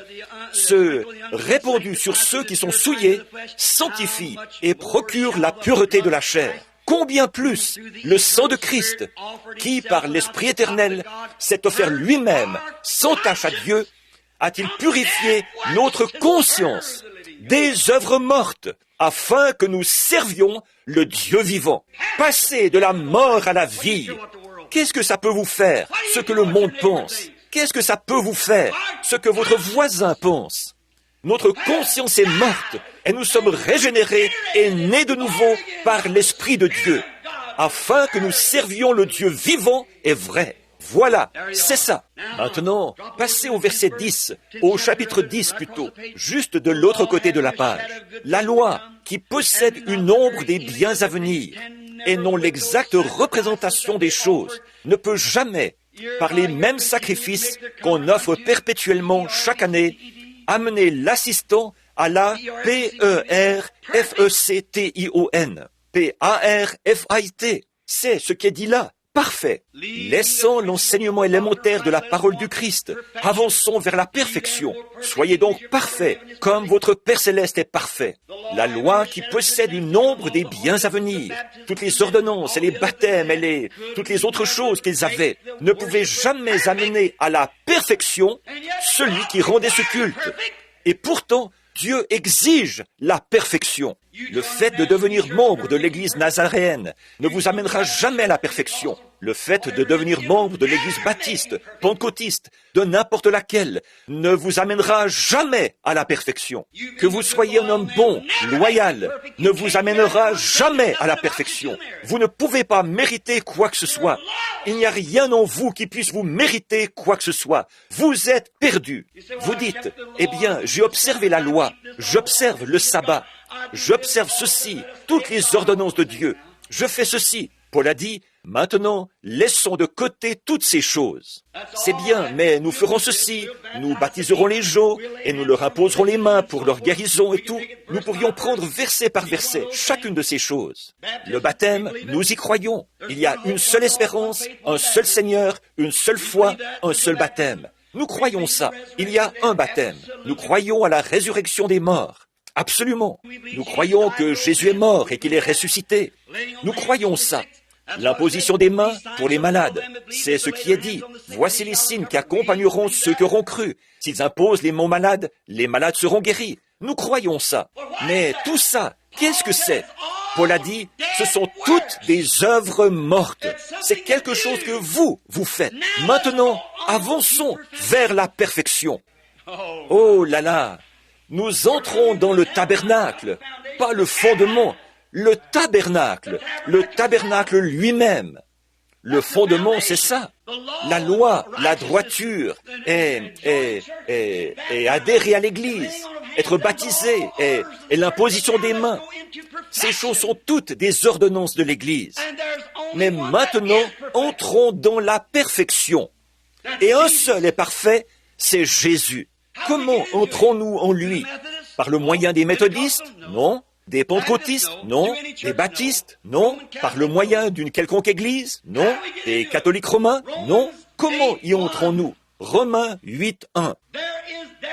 Il n'y a donc maintenant aucune condamnation pour ceux qui sont en Christ, qui marchent non selon les choses de ce monde, la chair, mais selon les choses de l'esprit, qui ne prêtent pas attention à ce que le monde a à dire. Même si vous êtes malade, que le médecin dit « vous allez mourir », vous ne prêtez pas attention à ça. Ça ne vous dérange pas le moins du monde. Si on vous dit, avant d'être sauvé, vous devez devenir catholique ou presbytérien, ou vous devez faire ceci, vous ne prêtez pas attention à ça. Donc, aucune condamnation pour ceux qui sont en Jésus-Christ, qui marchent non selon la chair, les choses qu'ils voient. Tout ce que vous voyez avec vos yeux est terrestre, mais les choses que vous voyez dans votre esprit par la parole. La parole est le miroir de Dieu qui reflète ce qu'il est et ce que vous êtes. Alléluia! Oh là là! C'est elle qui vous le dit. Ceci est le seul livre au monde qui vous dit d'où vous venez, qui vous êtes et où vous allez. Montrez-moi une page de littérature, n'importe où, de tout ce que nous avons comme documentation scientifique et tout le reste, de tous les bons livres qui ont été écrits. Rien de tout cela ne peut vous le dire. Ceci est le miroir de Dieu qui montre ce qu'il est et ce que vous êtes. Et entre les deux se trouve un filet de sang qui vous fait voir ce que vous pouvez être si vous voulez faire ce choix. Nous y voilà. Par un seul esprit. Maintenant, 1 Corinthiens 12. Comment entrons-nous dans ce corps? Par une poignée de main? Non, monsieur. En adhérant à l'Église? Non, monsieur. En étant baptisé vers l'arrière, vers l'avant, au nom du Père, du Fils et du Saint-Esprit, au nom de Jésus-Christ, au nom de la rose de Saron, du lys de la vallée, de l'étoile du matin, de tout ce que vous voudrez, ça n'a rien à voir. Ce n'est que l'engagement d'une bonne conscience envers Dieu. Et pourtant, on fait des histoires et du remue-ménage, on argumente et on se divise, on fait des distinctions, c'est vrai. Mais toutes ces choses sont des œuvres mortes. Nous avançons vers la perfection. Ça, ce sont des choses que moi, j'ai faites. Un ministre vous a baptisé. Qu'il vous ait baptisé vers l'avant, vers l'arrière, ou 3 fois, 4 fois, ou une seule fois, ou de quelle manière il l'a fait, ça n'a rien à voir. De toute façon, vous êtes baptisé pour rentrer dans la communion de cette Église. C'est tout, pour prouver à cette Église que vous croyez à la mort, à l'ensevelissement et à la résurrection de Christ. L'imposition des mains pour guérir les malades, c'est merveilleux, mais tout ça, ce sont des choses naturelles. Et ce corps mourra de nouveau, aussi sûr que vous êtes en vie. Il mourra de nouveau. Maintenant, laissons de côté toutes ces choses et avançons vers la perfection. Comment parvenons-nous à la perfection? C'est ce que nous voulons savoir. Christ a amené à la perfection. Dieu a fait retomber sur lui l'iniquité de nous tous. Il a été blessé pour nos transgressions, brisé pour nos iniquités. Le châtiment qui nous donne la paix est tombé sur lui. Et c'est par ses meurtrissures que nous avons été guéris. C'est ce corps-là que nous cherchons à atteindre. C'est ce corps-là. Pourquoi? Si vous êtes dans ce corps-là, vous ne serez jamais jugé. Vous ne goûterez jamais la mort. Vous êtes affranchis de toute mort, du jugement, du péché et de tout le reste. Quand vous êtes dans ce corps-là, comment y entre-t-on, prédicateur? En devenant membre de ce tabernacle? Vous seriez quand même perdu. De toute manière, vous ne pouvez pas en devenir membre. Nous n'avons pas de registre. Comment y entre-t-on? En adhérant à une église? Non, monsieur. Comment y entre-t-on? On y naît. 1 Corinthiens 12. Nous sommes tous, en effet, baptisés dans un seul esprit pour former un seul corps. C'est par le baptême du Saint-Esprit que nous sommes baptisés dans ce corps et que nous sommes affranchis du péché. Dieu ne vous voit plus. Il voit seulement Christ. Et quand vous êtes dans ce corps, Dieu ne peut pas juger ce corps. Il l'a déjà jugé. Il a subi notre jugement et nous a invités à entrer. Et c'est par la foi, par le moyen de la grâce, que nous marchons et que nous acceptons notre pardon. Et le Saint-Esprit nous fait entrer dans cette communion avec lui. Et nous ne marchons plus selon les choses du monde, mais nous marchons selon l'Esprit. Vivifié, la parole est venue à nous. Il est mort à ma place. J'ai été rendu vivant. Me voici, moi, qui autrefois était mort par mon péché et par mes offenses. J'ai été rendu vivant. Tout mon désir, c'est de le servir. Tout mon amour est pour lui. Je veux que toute ma marche se fasse en son nom, afin que je le glorifie où que j'aille et quoi que je fasse. Que je sois à la chasse, que je sois à la pêche, que je joue au ballon, quoi que je fasse, je dois être Christ en moi, en menant une vie telle que les hommes auront soif d'être comme ça. Non pas faire des commérages, des médisances et des histoires à propos de vos églises. Vous saisissez? Nous sommes baptisés dans un seul esprit pour former ce corps. Et quand je verrai le sang, je passerai par-dessus vous. Écoutez, lisons encore un peu ici, s'il vous plaît. Ce qui ne pouvait jamais amener l'assistant à la perfection. Autrement, verset 2 du chapitre 10, autrement, on n'aurait pas cessé de les offrir. Si cela pouvait amener la personne à la perfection, et Dieu exige la perfection, si observer les lois, si mettre en pratique tous les commandements amenaient à la perfection, alors il ne serait pas nécessaire d'avoir autre chose. On serait déjà parvenu à la perfection. Puisque, quand on est parfait, on est éternel. Puisqu'il n'y a que Dieu qui est éternel, et qu'il n'y a que Dieu qui est parfait. Alors, le seul moyen d'être éternel, c'est de devenir une partie de Dieu. Étant une fois purifiés, n'aurait plus aucune conscience de leur péché. Quoi? Celui qui rend ce culte, étant une fois purifié, n'a plus aucune conscience. Si vous écrivez la traduction de ça, c'est désir. Celui qui rend ce culte, étant une fois purifié, n'a plus aucun désir du péché. Si celui qui rend ce culte a été une fois purifié, vous vous avancez maintenant en disant « Oh, alléluia, j'ai été sauvé hier soir, mais bon, Dieu soit béni, elle m'a fait rétrograder. Alléluia, un jour, je serai de nouveau sauvé. » Pauvre illettré, inexpérimenté. Ce n'est pas comme ça. Celui qui rend ce culte, étant une fois purifié, n'a plus aucune conscience du péché, dit la Bible. Écoutez, alors que nous continuons à lire pendant un instant. Mais le souvenir du péché est renouvelé annuellement par ces sacrifices. Maintenant, nous allons lire un peu plus bas, vers le verset 8, pour gagner du temps et arriver là où je veux. Après avoir dit, là, d'abord, tu n'as voulu et tu n'as agréé ni sacrifice, ni offrande, ni holocauste pour le péché, ce qu'on offre selon la loi. Verset 9, il dit ensuite, voici, je viens pour faire, ô Dieu, ta volonté. Il abolit ainsi la première chose, la loi, pour établir la seconde. J'aimerais qu'on ait le temps de s'arrêter là-dessus. Tant que vous êtes presbytérien, ou pentecôtiste, ou baptiste, ou méthodiste, il ne peut jamais rien faire avec vous. Il faut d'abord qu'il abolisse toutes ces choses-là, voyez, pour établir la seconde. Tant que vous dites, eh bien, je suis méthodiste. Ah, rien contre les méthodistes, les baptistes ou les pentecôtistes. Mais frères, il ne s'agit pas de ça. Vous devez avancer vers la perfection, c'est-à-dire entrer en Christ. Maintenant, regardez bien ceci un instant. C'est en vertu de cette que nous sommes sanctifiés par l'offrande du corps de Jésus-Christ une fois pour toutes. Hein? Lisons juste un peu encore et retenez cela. Laissez pénétrer cela pendant que nous lisons. Une fois pour toutes. Et tandis que tout sacrificateur fait chaque jour le service et offre souvent le même sacrifice, qui ne peut jamais ôter le péché. Mais lui, êtes-vous prêts? Est-ce que votre gilet est ouvert maintenant pour que ça ne passe pas à côté, mais que ça aille droit au cœur? Mais lui, cet homme, quel homme? Pas le pape de Rome, pas l'évêque de l'église méthodiste, ni de n'importe quelle autre église, mais lui, Christ, après avoir offert un seul sacrifice pour le péché, s'est assis pour toujours à la droite de Dieu, attendant désormais que ses ennemis soient devenus son marchepied. Regardez bien, voilà, on y arrive, car par une seule offre, il a amené à la perfection. Il a amené à la perfection jusqu'au prochain réveil. Qu'est-ce qui est dit là? Il a amené à la perfection pour toujours ceux qui sont sanctifiés.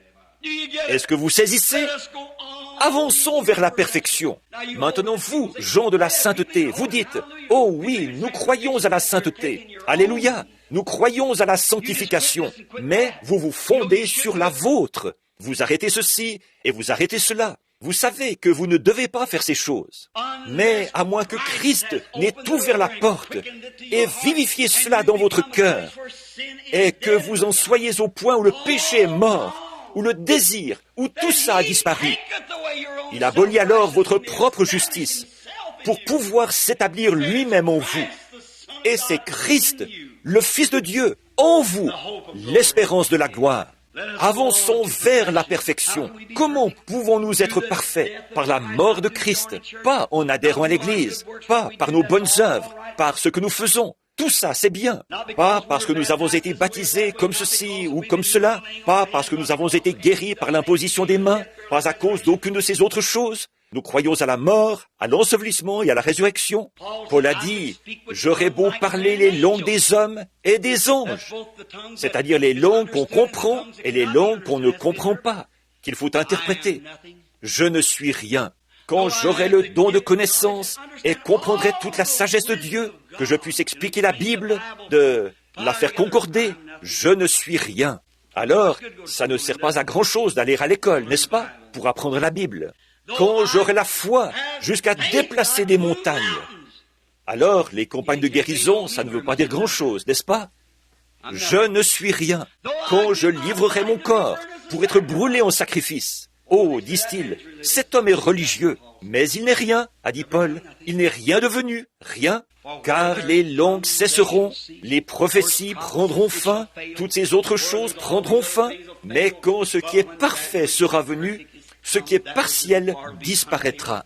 Voyez, ce qui est parfait. Qu'est-ce qui est parfait? L'amour. Qu'est-ce que l'amour? Dieu. Laissons de côté toutes ces petites œuvres mortes et ces ordonnances et avançons vers la perfection. Vous voyez ça? Nous sommes amenés à la perfection en Christ. Comment entrons-nous en lui? Par le baptême du Saint-Esprit. Alors, qu'est-ce qui se produit? Vous êtes passé de la mort à la vie. Eh bien, est-ce que je dois trembler, sauter, faire ces choses?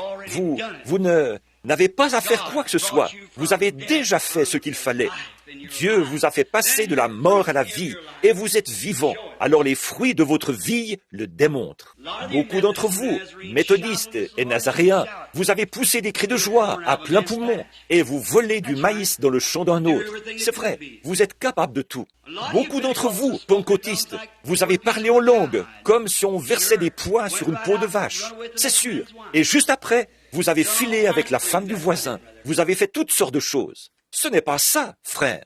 Ne cherchez pas à avoir une sensation ou quoi que ce soit d'autre comme substitut au Saint-Esprit. Quand la nouvelle naissance se produit, vous êtes changé. Vous n'avez pas à faire quoi que ce soit pour le prouver.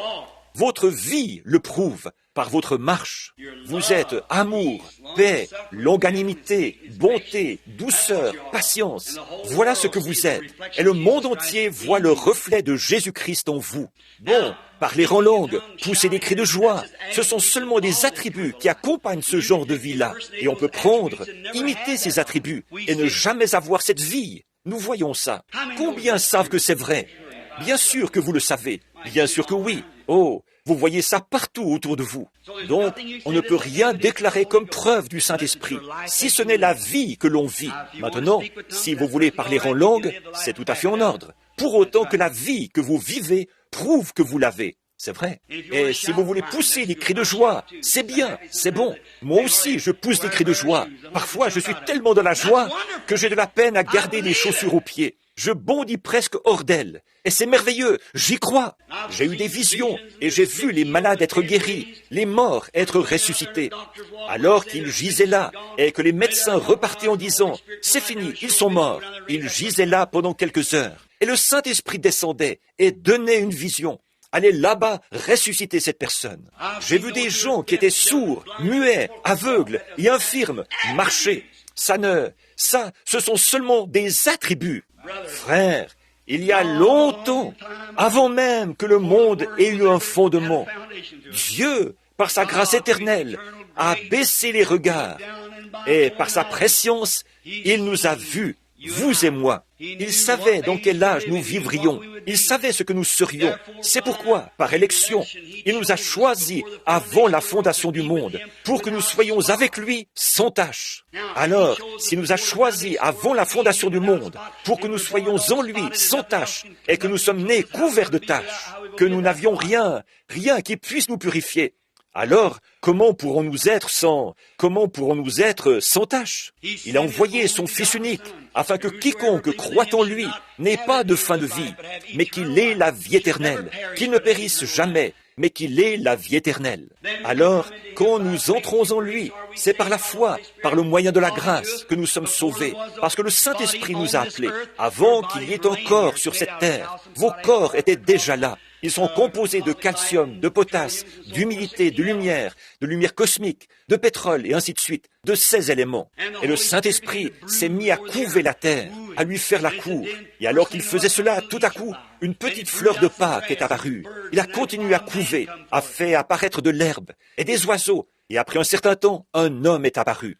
Or, il n'a jamais formé une femme de la poussière de la terre. Elle était elle-même homme au départ. L'homme et la femme sont un. Alors, il a pris une côte dans le côté d'Adam, et on a formé une femme, une aide pour lui. Ensuite, le péché est entré.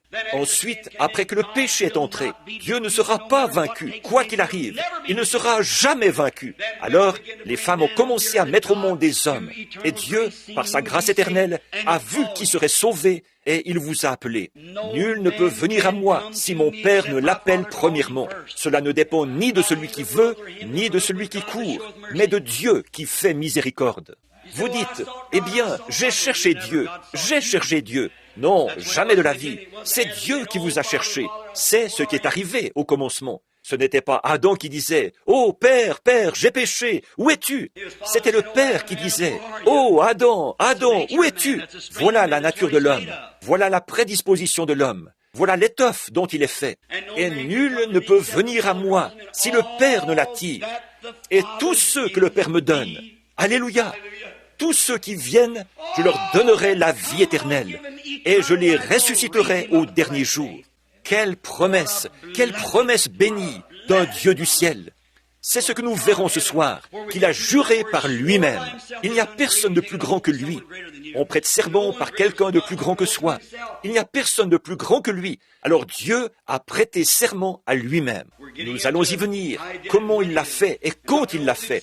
Il a prêté serment à lui-même, qu'il nous ressusciterait et ferait de nous son propre héritage. Oh, quelle position ferme et parfaite nous pouvons avoir ce matin. Combien vous pouvez regarder la mort en face et dire comme Paul, « Mort, où est ton aiguillon? Tombe, où est ta victoire? Mais grâce soit rendue à Dieu, qui nous donne la victoire par notre Seigneur Jésus-Christ. » Voilà, c'est ça. Pourquoi? Oh, tu as fait telle chose. Je sais, mais je suis couvert par son sang. Alléluia. Nous avons tous été baptisés dans un seul esprit pour former un seul corps. Vous, méthodistes, baptistes, presbytériens, quoi que vous soyez, nous avons été baptisés pour former un seul corps.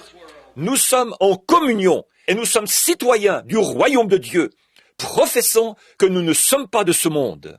L'autre jour, ma petite fille est venue me dire, « Papa, cette petite fille a fait telle chose, et elles ont fait telle chose. Nous sommes allés chez elles, elles ont fait telle chose. » Elle a dit, « Nous, pourquoi est-ce qu'on ne fait pas ça ?» J'ai dit, « Ma chérie, nous ne sommes pas de ce monde-là. Elles vivent dans leur monde à elles. » Elle a dit, « Est-ce qu'on ne marche pas tous sur la même terre ?»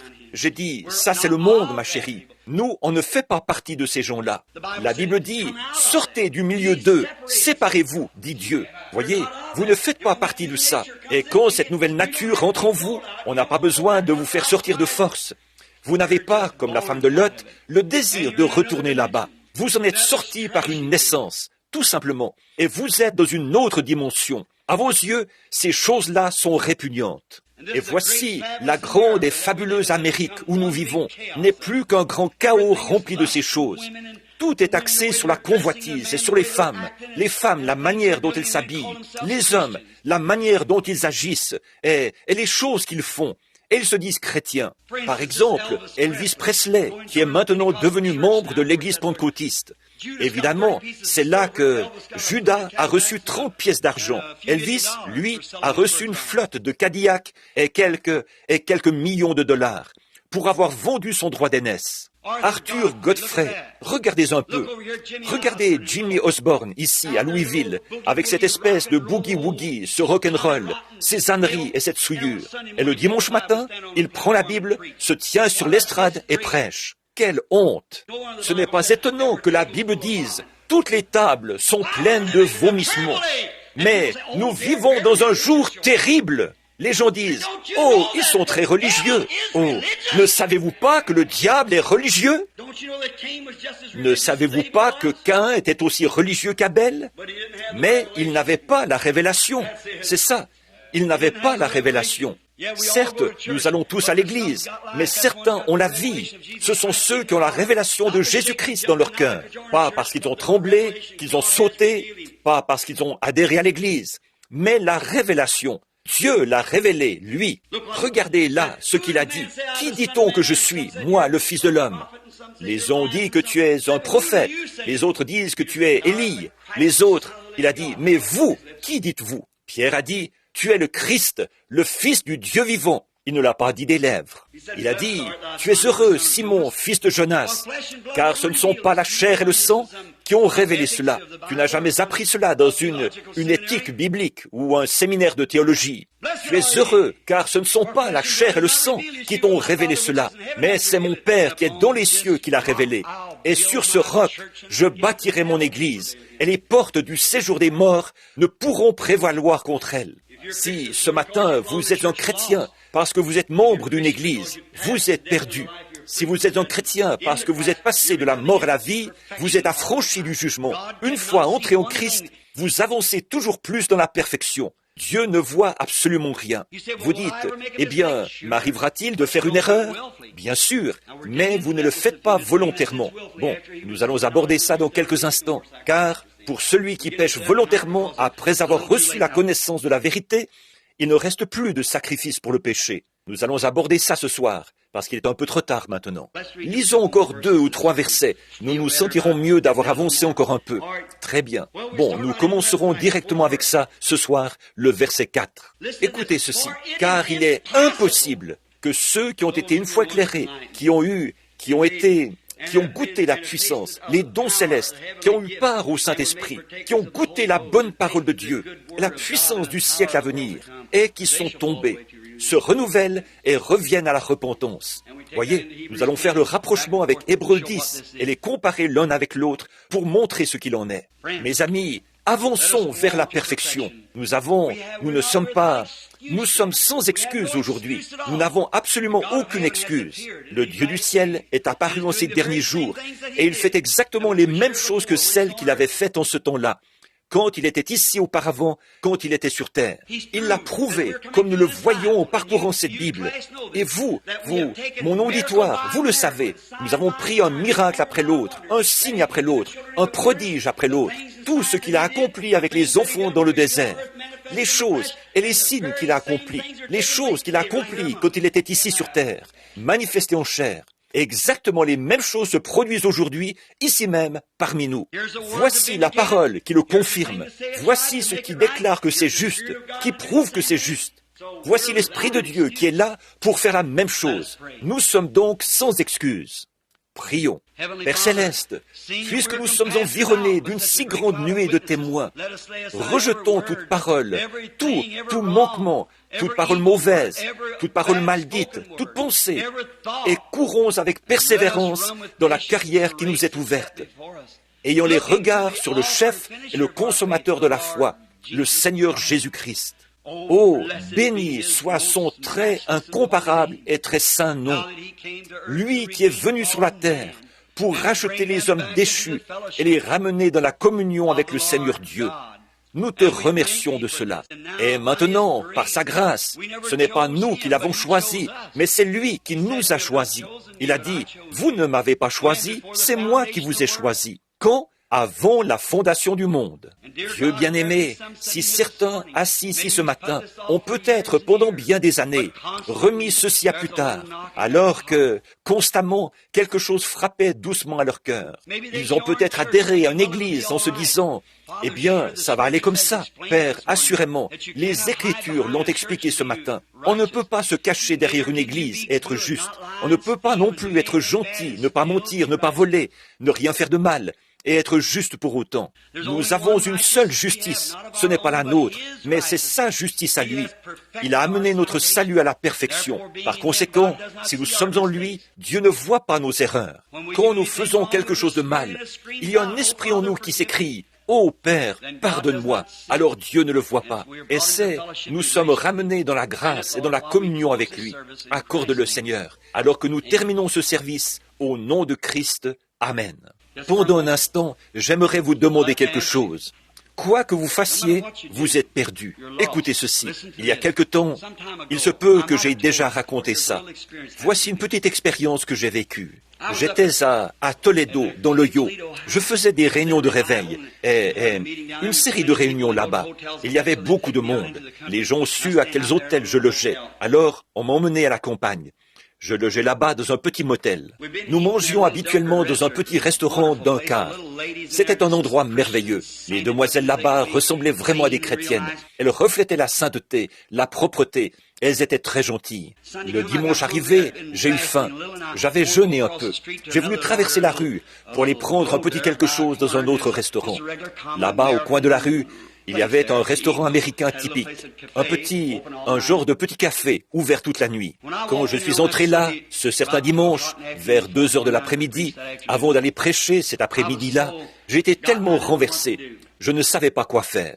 Je suis entré, et la première chose que j'ai remarquée, c'était une jeune fille d'environ 18 ans, la chérie à son papa, la chérie à sa maman, debout au fond avec un garçon, les mains posées sur ses hanches. Il y avait une bande d'adolescents assis au comptoir. J'ai entendu une machine à sous. J'ai regardé de ce côté et il y avait là, debout, un agent de police qui tenait une femme par la taille et qui jouait à la machine à sous. Bon, vous qui venez de l'état du Back High, vous savez que les jeux d'argent et les machines à sous sont illégaux dans l'Ohio. Vous savez que c'est illégal. Et il y avait là un représentant de la loi qui jouait à une machine à sous. Un homme de mon âge, probablement marié, et avec une tripotée d'enfants, peut-être grand-père, un agent de police de la brigade routière qui jouait à la machine à sous. Il y avait cette jeune, une adolescente. Qu'est-ce qu'elle fabriquait là? Qu'est-ce qu'il fabriquait là? J'étais là. Personne n'avait remarqué mon entrée. Ils étaient trop occupés. La moitié d'entre eux étaient ivres. Alors j'ai observé. J'ai entendu quelqu'un dire, « Eh bien, vous croyez que la pluie va nuire à la rhubarbe ?» J'ai tourné la tête pour regarder de ce côté. Et il y avait une dame assise là, une dame âgée. Vraiment, elle devait avoir 65, 70 ans, pas loin. Et la pauvre dame, je ne peux reprocher à personne de vouloir paraître à son avantage. Mais quand elle s'était arrangée, elle s'était teint les cheveux en bleu, vraiment bleu. C'était tout court au sommet de la tête et vraiment bleu. Elle avait appliqué une épaisse couche de manucure, ou comment on appelle ce machin qu'elle s'était mis sous la figure. Il y en avait de grosses taches. Elle portait un tout petit short. Et la pauvre, elle était tellement ridée que la chair, la graisse, la chair pondait comme ça sur ses jambes. Et elle était ivre. Elle était assise là, en compagnie d'un homme âgé. C'était en été, et il portait un vieux pardessus militaire gris, ou gris vert. Le pardessus pendait comme ça, et il avait une grosse écharpe autour du cou. Il était ivre. Ils étaient deux, et ils étaient avec cette pauvre femme âgée. J'étais là, à promener mes regards. J'ai dit, « Oh Dieu, comment peux-tu supporter ça? Comment peux-tu regarder de telles choses? Si ça me porte, moi, un pécheur sauvé par la grâce, à avoir ce genre de pensée, comment est-ce que toi, tu peux regarder ça? Eh bien, on s'attendrait à ce que tu fasses sauter tout ça. Faudra-t-il que mes petites, Rebecca et Sarah, grandissent sous une telle influence? Faudra-t-il que mes 2 petites filles affrontent un monde de popularité et de célébrité comme celui d'aujourd'hui, où les gens agissent comme ça? Oh Dieu, comment est-ce que je vais bien pouvoir? Qu'est-ce que je peux faire? Bien sûr, c'est sa grâce. S'ils ont été destinés à la vie éternelle, ils y viendront. Sinon, ils ne viendront pas. Je ne sais pas. C'est à Dieu d'en décider. Moi, je remplirai mon rôle. J'ai pensé, comment peux-tu supporter ça, ô Dieu? On s'attendrait, vu ta sainteté, à ce que tu rayes cette chose-là de la terre. J'ai dit, regarde cette pauvre grand-mère assise là-bas. Regarde cette jeune fille là, au fond. Et voici une femme debout ici, qui a probablement 25 ans. Et c'est un agent de police, les bras autour de sa taille, qui joue à une machine à sous. Voilà le représentant de la loi. La nation est finie. Voilà le rôle de mère qui est fini. Voici les aînés qui sont finis. Et voilà une jeune fille assise là-bas, et elle est finie. Regarde ces garçons, eux qui devraient être à l'église ou quelque part. J'ai dit, oh Dieu, qu'est-ce que je peux faire? Me voici dans cette ville, en train de crier de tout mon cœur, et on n'y prête aucune attention. Les gens marchent comme s'ils étaient. J'ai pensé, mais enfin, oh Dieu! À ce moment-là, eh bien, une pensée m'est venue. Si je ne les ai pas appelés, comment peuvent-ils venir? Tous ceux que le Père m'a donnés viendront. Vous avez des yeux, mais vous ne voyez pas. Des oreilles, mais vous n'entendez pas. J'ai pensé, eh bien, si c'était le président qui arrivait en ville, à la place des réunions de réveil, tout le monde viendrait. Oh, bien sûr, ça, c'est le monde. Alors, je me suis mis à réfléchir. Eh bien, oh Dieu, comment? Allez, pourquoi ne pas venir? Envoie Jésus et finissons-en. Pourquoi est-ce qu'on ne part pas, qu'on en finisse une bonne fois, et que ça s'arrête là? Puis j'ai commencé à voir quelque chose bouger devant moi. Ça ressemblait à un petit tourbillon qui tournoyait comme ceci. J'ai continué à l'observer. J'ai vu la terre qui tournait et qui tournait. J'ai observé ça, et il y avait comme quelque chose qui était pulvérisé. J'ai regardé, et c'était une fine pluie de sang rouge cramoisi qui tombait sur toute la terre. Ça ressemblait à un tourbillon qui tournoyait, comme une comète. Et ça tournoyait tout autour, comme ceci. J'ai regardé ce tourbillon, et juste au-dessus, j'ai vu Jésus, dans la vision. Il regardait en bas, et je me suis vu ici, sur la terre, en train de faire des choses que je n'aurais pas dû faire. Et chaque fois que je péchais, Dieu aurait pu me tuer, parce que le jour où tu en mangeras, ce jour-là, tu mourras. La sainteté et la justice de Dieu l'exigent. On devrait mourir.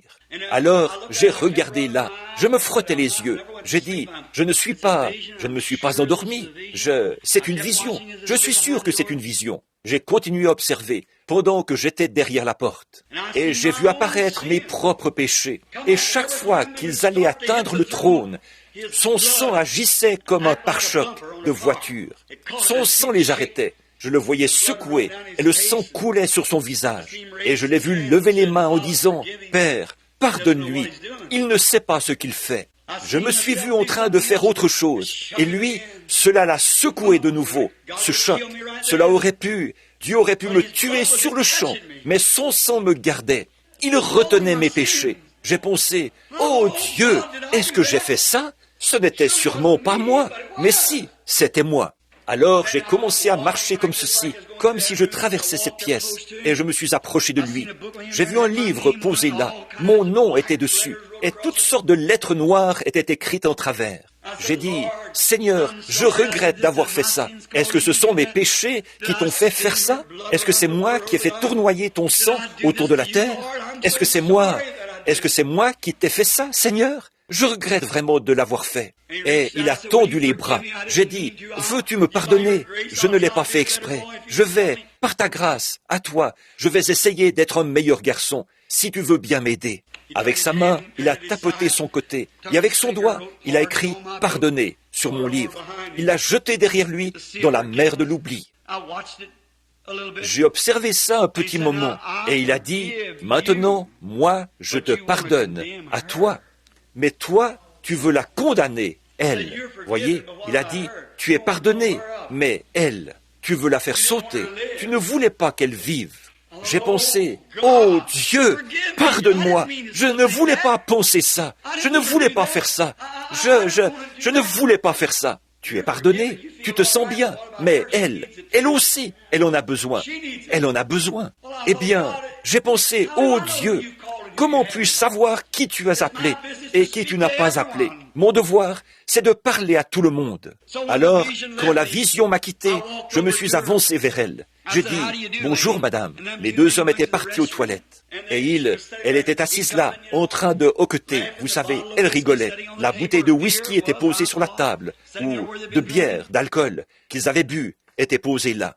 Je me suis avancé. J'ai dit, « Bonjour. » Elle a dit, « Oh, bonjour. » J'ai dit, « Puis-je m'asseoir ?» Elle a dit, « Oh, j'ai déjà de la compagnie. » J'ai dit, « Je ne le disais pas dans ce sens-là, sœur. » Elle m'a regardé quand je l'ai appelée sœur. Elle a dit, « Que voulez-vous » J'ai dit, « Puis-je m'asseoir un instant ?» Elle a dit, « Allez-y. » Et je me suis assis. Je lui ai raconté ce qui était arrivé.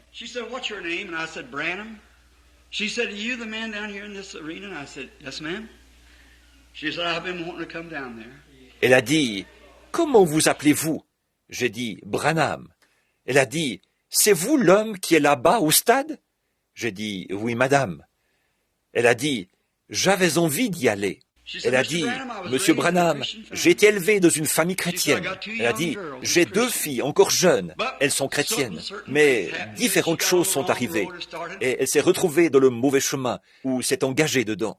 J'ai dit, « Mais sœur, peu m'importe, le sang vous encercle toujours. Cette terre est recouverte de sang. Si le sang ne la recouvrait pas, Dieu nous tuerait tous. Quand ce sang sera ôté, attention, là, ce sera le jugement. Mais maintenant, si vous mourrez sans ce sang, vous allez au-delà de ce lieu. Là, plus rien ne peut agir en votre faveur. Aujourd'hui, le sang agit à votre place. J'ai dit, « Madame, c'est sûr, le sang vous recouvre toujours. Tant qu'il y a un souffle dans votre corps, le sang vous recouvre. Mais un jour, quand le souffle s'en ira d'ici, que l'âme sortira, vous irez au-delà de la portée de ce sang, et il ne restera plus que le jugement. Pendant que vous avez la possibilité d'être pardonné. » Et je l'ai prise par la main. Elle pleurait. Elle a dit, « Monsieur Branham, je bois. » J'ai dit, « Ça ne fait rien. Quelque chose m'a averti de venir vous le dire. » J'ai dit, « Dieu, avant la fondation du monde, vous a appelé, sœur. Vous agissez mal et vous ne faites qu'aggraver la situation. » Elle a dit, « Vous croyez qu'il voudrait de moi ?» J'ai dit, « Oui, absolument. » Elle s'est mise à genoux. Nous nous sommes agenouillés par terre, au milieu de la pièce. Nous avons une réunion de prière à l'ancienne mode. L'agent de police a retiré son chapeau et a fléchi le genou. Là, dans cet établissement, nous avons une réunion de prière. Pourquoi? Dieu est souverain. Laissons de côté ces œuvres mortes. Avançons vers la perfection. Entrons dans cette dimension où c'est « je suis membre de l'Église, je suis membre de cela ». Tout ça, c'est fini. Et allons vers la perfection. Mon ami pécheur, si tu es sans le sang aujourd'hui, sans salut, sans grâce, le sang de Jésus-Christ te garde. Tu dis, « Eh bien, je m'en suis tiré jusqu'à maintenant. » Mais un jour, tu iras dans un lieu où plus rien n'agira en ta faveur. Prions maintenant, alors que nous inclinons la tête. Y aurait-il quelqu'un ici aujourd'hui qui aimerait dire, « Oh Dieu, sois miséricordieux envers moi. Je suis conscient que j'ai mal agi. Peut-être avez-vous adhéré à l'Église, c'est bien. Mais si vous n'avez pas reçu la grâce de Christ, voudriez-vous lever la main pour dire « Priez pour moi, frère Branham. » Que Dieu vous bénisse, monsieur. Que Dieu vous bénisse, madame. C'est ça. Que Dieu vous bénisse, monsieur, là-bas, au fond. Que Dieu vous bénisse. Et vous, là-bas, tout au fond. Oui, que Dieu vous bénisse. Levez la main, c'est ça. Levez simplement la main et dites, « Oh Dieu, sois miséricordieux envers moi. » Vous dites, « Je suis membre de l'Église, frère Branham. Oui, j'ai essayé d'être bon, mais je ne sais pas, il me semble, on dirait que je n'y arrive pas. Oh, pauvre pèlerin, pauvre ami décrépit, en réalité, tu n'as encore jamais vu la vision. » Vous dites, « Frère Branham, j'ai poussé des cris de joie, j'ai parlé aux langues, j'ai fait toutes ces choses. » Ça aussi, c'est peut-être vrai. C'est bien, rien à dire contre tout ça. Mais, mon cher ami perdu, mais parler en langue, ou trembler, ou serrer la main, ou être baptisé, tout ça, c'est bien. Mais le connaître lui, c'est connaître une personne. Le connaître lui, c'est la vie. Vous dites, je connais très bien la Bible. Eh bien, connaître la Bible, ce n'est pas la vie. Le connaître lui, le pronom personnel. Le connaître lui, Christ, ce qui vous fait savoir qu'il vous a pardonné. Voudriez-vous simplement lever la main? Encore? Quelqu'un d'autre? Que Dieu vous bénisse, madame. Que Dieu vous bénisse, monsieur. Que Dieu vous bénisse, vous, frère, ici. Que Dieu vous bénisse, là-bas, au fond, jeune homme. Que Dieu vous bénisse, sœur, ici. Que Dieu vous bénisse, là-bas, tout au fond, là. C'est ça. Le connaître, lui, c'est la vie. Frère Branham, ayez une pensée pour moi. Je vais maintenant, ici même, à ma place, accepter Christ. Dites, viens dans mon cœur, Seigneur Jésus, et donne-moi cette paix, cette douceur. Aller à l'église, jouer de la musique aussi fort que possible, danser de long au large, courir dans l'allée, rentrer à la maison, se tracasser, s'agiter et faire des histoires. Ça, ce n'est pas Christ. Vous allez à l'église, vous vous asseyez et vous écoutez un petit sermon sur la manière dont on va peindre le pont, ou sur une chose ou une autre. Vous n'entendez jamais la parole. C'est la parole qui donne la vie. C'est elle la semence. Ne désirez-vous pas recevoir la paix? Est-ce que la mort vous inquiète? Si vous étiez pris d'une crise cardiaque aujourd'hui, seriez-vous inquiet? Ou vous réjouiriez-vous en vous disant « Je vais être avec le Seigneur Jésus à la fin de cette route ». Le connaissez-vous? Si vous ne le connaissez pas, levez simplement la main. Nous allons prier pour vous. Oui, frère, vous aussi. Très bien. Maintenant, dans votre cœur.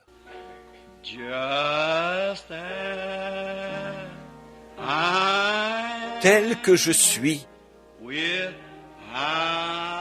sans rien à moi,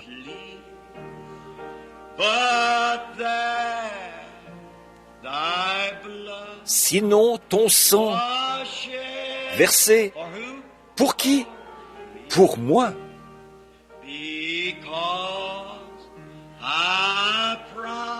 Parce que je te promets, je croirai. Agneau, agneau de Dieu, je viens avec tendresse, avec miséricorde, tel que avancez-vous vers lui simplement par la foi, croyez qu'il est debout là, à côté de vous, il l'est. Sans attendre, débarrasser mon âme de combien de choses? D'un tempérament colérique, de la méchanceté, à lui dont le sang peut nettoyer toutes les taches.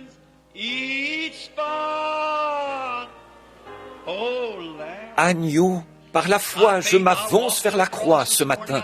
Je dépose mes fardeaux. Je viens. Que Dieu vous bénisse là-bas au fond.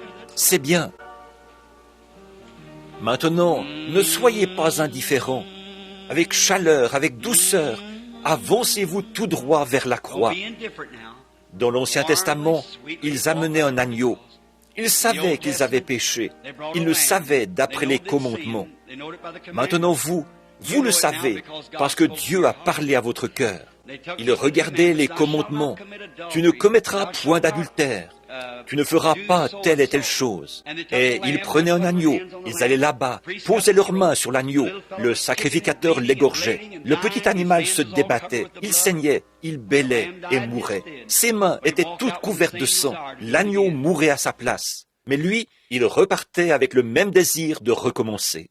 Mais dans ce lieu-ci, nous venons par la foi, par le moyen de la grâce. Dieu nous a appelés. Nous posons nos mains sur la tête de l'agneau de Dieu. Nous entendons le mouvement du marteau. Nous entendons cette voix. J'ai soif. Donnez-moi à boire. Père, ne leur impute pas ce péché. Ils ne savent pas ce qu'ils font. Voyez, par la foi, nous sentons sa mort, là, à notre place. Tout au fond de notre cœur vient s'installer une paix profonde. Quand une voix dit, tu es pardonné maintenant, va et ne pêche plus. C'est alors que, par sa grâce, nous ne repartons pas avec le même désir, mais avec un désir de ne plus jamais pécher, ni faire quoi que ce soit de mal. La paix qui surpasse toute intelligence est entrée dans notre cœur. Puissiez-vous la recevoir maintenant, pendant que nous prions tous ensemble. Père Céleste, ils viennent par la foi, par le moyen de la grâce. Environ une douzaine de mains se sont levées. Ce sont les fruits du message. Ils viennent à toi. Ils croient. Je crois aussi en eux, Seigneur. Je crois qu'en vérité, le Saint-Esprit leur a parlé. Et par la foi, maintenant, ils gravissent l'échelle de Jacob jusqu'au pied de la croix, là où ils déposent tous leurs péchés en disant « Seigneur, c'est trop pour moi. Je ne peux plus porter ça.